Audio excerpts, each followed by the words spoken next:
All right, what is going on, everyone? Welcome back. Hope everyone is doing very well. In today's video, we are going to be going over the different types of income.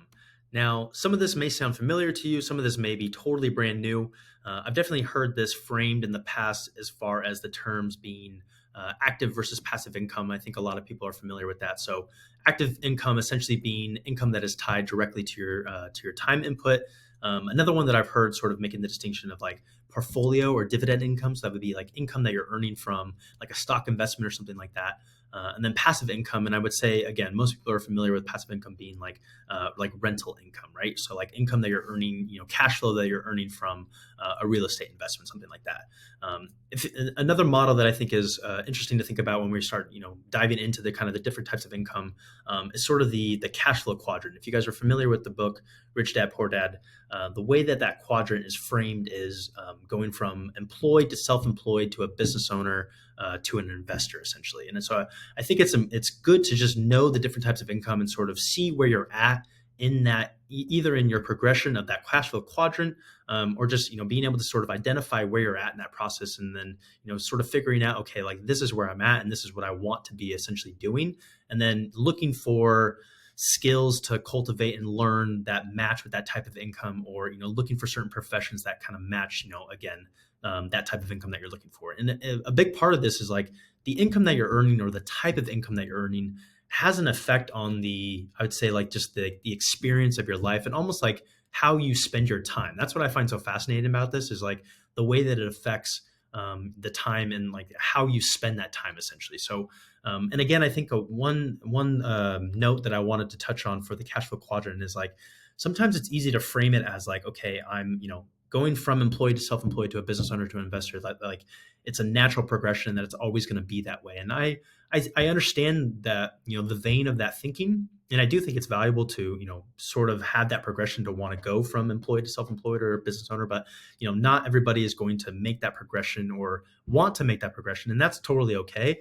But again, I think thinking about it in those terms and understanding consequences, not necessarily in like a negative connotation, but like the consequences that come with being in a certain area of that. And I don't think it's always so cut and dry that you're always in one of those areas. Like that's just the way that I have experienced so far. And again, I think it comes down to this lesson that we're touching on, these types of, the way that I'm going to frame these terms today is the way that I originally learned it. And it made a lot of sense to me. And so that's what we're going to be covering today. And again, I think the value of this is learning the different types of income and seeing essentially where you're at in this process right now, and then identifying sort of where you want to navigate to, or sort of like how you piece this together to sort of, again, reach your overarching, ultimate kind of long-term goals or targets.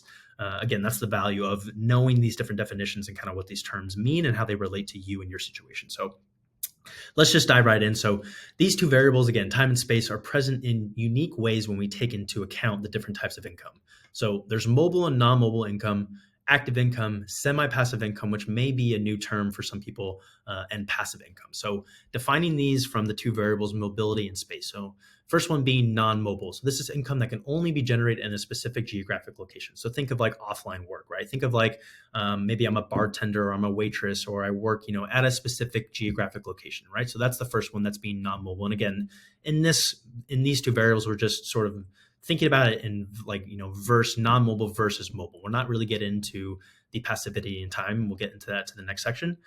So that's non-mobile. So now thinking about it in a mobile, so that is income that can be generated regardless of your geographic location. So you can be essentially, you can be remote, you can be mobile, you can be sort of on the move, right? So that's sort of more in the online space. That's online work. So in this scenario, we have eliminated the space as we move from working in an offline environment to the online space, where we can connect essentially to anyone and everywhere. That's like the power of and real leverage of the internet itself, is that it gives you the ability to connect.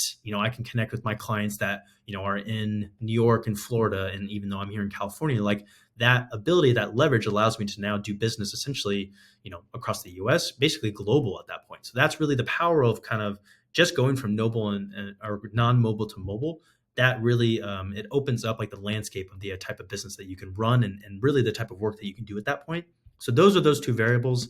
Now let's get into our next section here. So defining it as active, semi-passive, and passive income. So again, think of active income. So that is income that is directly linked to your time input. So that is anything that pays an hourly rate, essentially is active income. Now think about this again. So like non-mobile active income could be income that is required, to be in a certain geographic location and you're being paid an hourly rate. So right, I put 8 hours in a shift and I'm, have to be at a certain location. That's the amount of money that I'm making.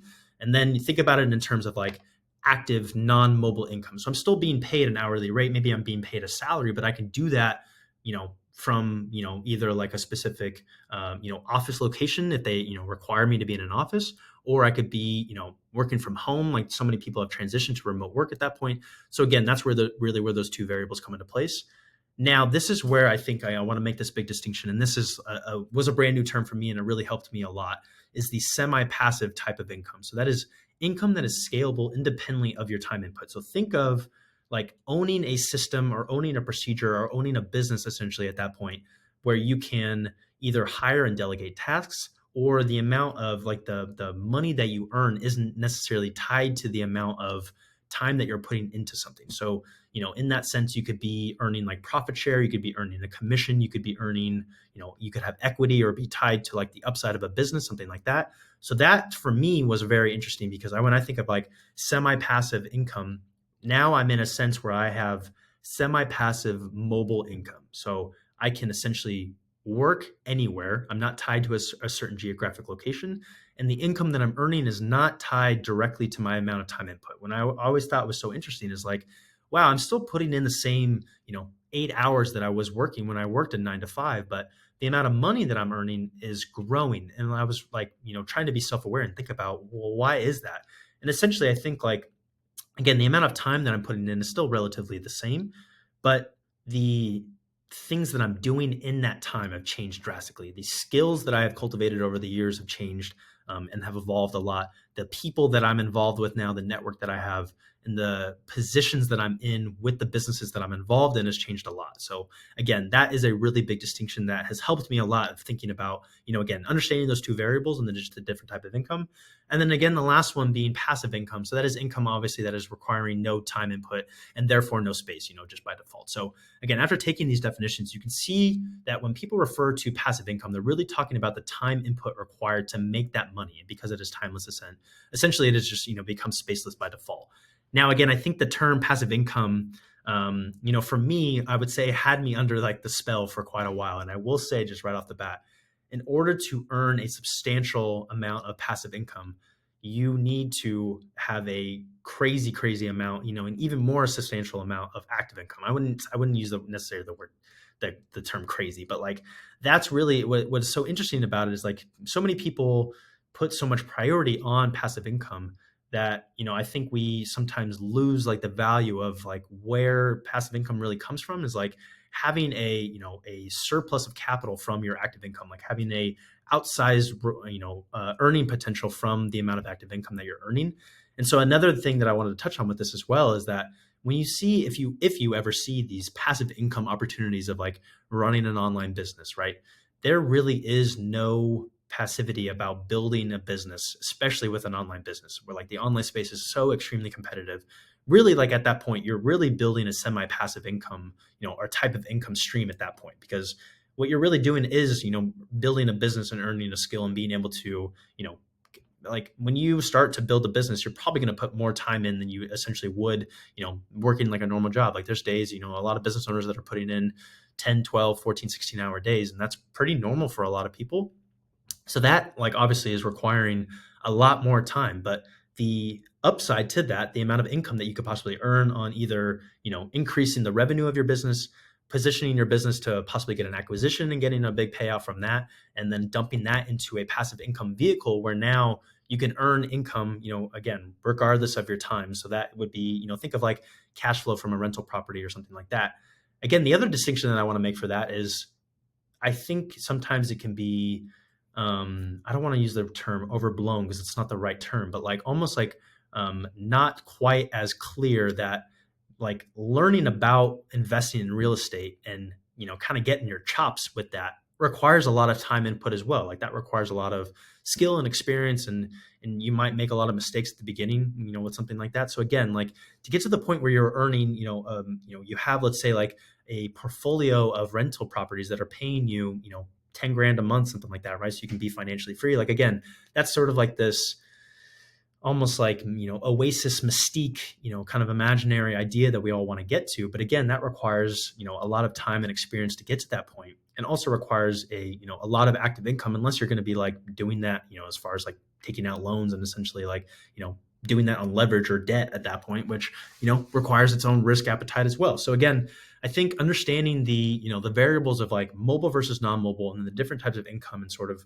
where you're at in this process and what you want to transition to. And again, the type of lifestyle and the time that you're spending that comes with each one of these, is very interesting. And again, I touched on Alex Hormozy in a previous video, but this is something that he was talking about a lot this year that actually helped me out a lot too, was sort of like making active income cool again. Like I thought that was a really powerful statement, sort of in a sense, because again, like I said, I sort of was under the mystique of like, okay, I want to be, I want to earn passive income. I want to earn passive income. I want to get that up, and I don't want to spend my time. Like I'm like the idea of sacrificing what I'm doing, actively and what I'm spending my time on each and every day in order to get to this imaginary vision that I have in my mind of like earning passive income where I, can essentially like retire myself and like be done.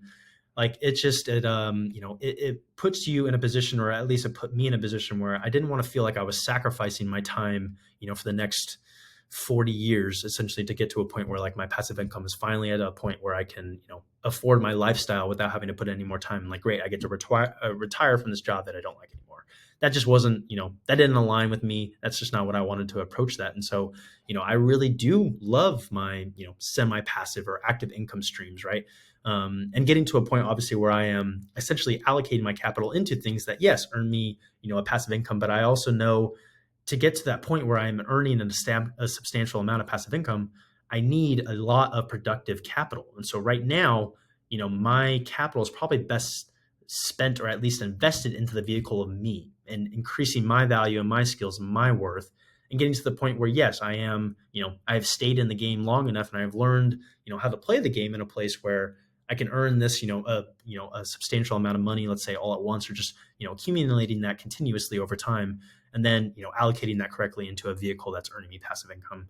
And that gives me the ability to, live off of that. But even then, again, I think at that point, I don't know, who knows what it would look like at that point, but I really do enjoy getting to spend my time on the things that I'm doing. And so I just have found like, this is something that I've touched on a lot with my buddy Clay Ratterman, who runs Piggy Banker. If you guys aren't signed up for Piggy Banker, I highly suggest it. I also have a free training that Clay and I did on the Systems of Wealth website on how to construct an investment thesis, essentially. But one of the first podcasts that I did was with him, and we talked about this a bit of like the idea of we are, reserving the feeling, or the feeling that we're after, that we feel like that, getting to the point where that passive income, is giving us essentially the opportunity to do what we want with our time, basically. And I have found that like that feeling that we're after, you can tap into that, or at least experience that now. Like I heard this from Taylor Welch, and I've touched on Taylor a few times in these videos as well. Again, you should get, you guys, some of these resources, like these are the people that I've learned a lot of this from. So, definitely, as much as I, think I'm, I have value to share, these guys are like the ones that are, setting the road for me as well. But something that he said that I thought was so interesting is that like financial freedom or financial independence is a real destination in terms of like, again, like having your passive income exceed, your monthly expenses. It's a destination and a feeling. It's a feeling that you can get to, that you can achieve, that doesn't need to be reserved or put off, and sort of sacrificing what you're doing now. I do believe in, having to make some sacrifices, but that is all relative. And I think our terms of, or at least our idea of work, can be flawed in a sense where like, I'm doing this X thing that I really don't enjoy just in order to get to, this imaginary thing that I have in my mind that I'm reserving for years and years and years, that, I may not even be able to get to enjoy at that point, because life may, we really can't predict that far into the future. So again, I think the idea of like, I'm still doing a lot of the same stuff, or at least spending a lot of the same amount of time that I was doing, on my work, as far as I was the last couple of years, but my ability to sort of understand the different types of income and sort of align what I felt like my lifestyle, what my ideal lifestyle was, to these different types of income, and then sort of, again, build like a business around it, build my skills around it, and cultivate a network of around people that were, sort of essentially doing like what I wanted to be doing. And I figured out how to use, my money to pay them to learn what they were doing. And that, in turn gave me the opportunity to then apply it to my own situation. And through lots of trial and error and continuous trial and error, I've gotten to a point where, I have some sort of that freedom, again, that ability. Really, the freedom comes from just like the mobility. That's really like the big one, is like I still, have to put in a lot of time into like, keeping sort of like the machine running. But what's cool about it is like the all of last year, I moved to Texas, and then I moved to Philadelphia, and I moved, all the way back to California. And that entire time, my business grew, and I ran my business the entire time. And I was able to do it while I was on the road. I was able to do it while I was visiting business partners in Florida and in Vegas, and, up, down, and all around, essentially. Like that for me is really cool. And that's it allowed me to experience a side of life that, wouldn't have been available to me essentially if I was tied to a certain geographic location. Again, I know that is not always an option for everybody, but I think it is something that, if you truly, want to work towards that, again, like it just requires a certain level of effort and time and energy. And I do think it is, actionable and something that you can achieve. Again, I understand that it's not a possibility for everybody, but, I'm speaking to my own experience at this point. So again, hopefully this is valuable for some people. Like always, this video ended up being, I thought this was going to be like a 5-minute video, and it ends up being, relatively long. So that's just the way that I am. Hopefully, again, you guys got some value out of this information here. Really appreciate your time, effort, energy, and attention. As always, to all my builders out there, I salute you, and I will see you guys in the next video. Thank you.